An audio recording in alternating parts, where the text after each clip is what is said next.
Hello everyone, John Tabor from UDS. The lender gives you a conditional approval. It's not what you're looking for, so what do? You call them back, right?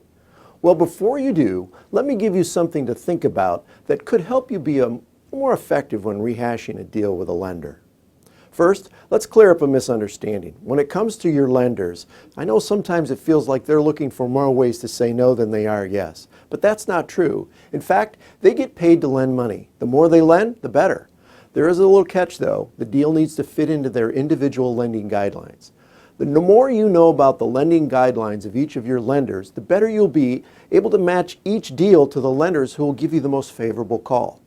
Most lenders today have a software that automates the initial approval based on their guidelines. These guidelines will often vary from lender to lender, but they all take into consideration three main factors: character, capacity, and collateral.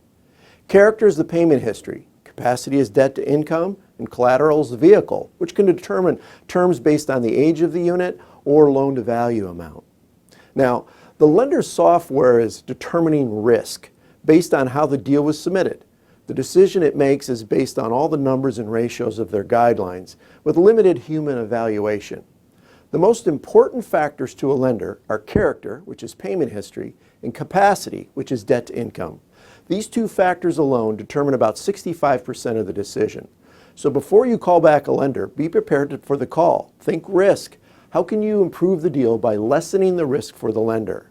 Character. If there's some late payment issues or a period of slow pay in your customer's credit report, be prepared to talk about that with the lender. They'll want to know why it happened, what they did to correct it, and why it won't happen again. Many times, things can cause situations that'll get people to pay slow, such as illness, unemployment, those types of things. Get the details and provide the information the lender needs to know to justify the additional risk you're asking them to take to improve your call.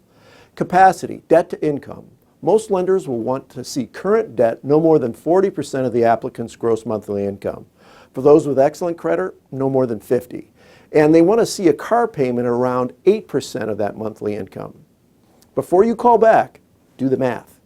If you're close, verify balances on the report. Maybe they just paid off a high credit card balance and it isn't showing yet. Usually you can negotiate a better call by getting more down payment or looking for more equity from a trade or different collateral, thus limiting their risk. If you still can't quite get there, ask your analyst to give you a way to go. Ask them what is the least needed to get an approval. This is the only time I ever endorsed "if I could, would you?" If you're way off, you may need to restructure the deal by changing the collateral and rebuilding a structure that'll work. Either way, look for information and solutions that may solve the lender's risk problem.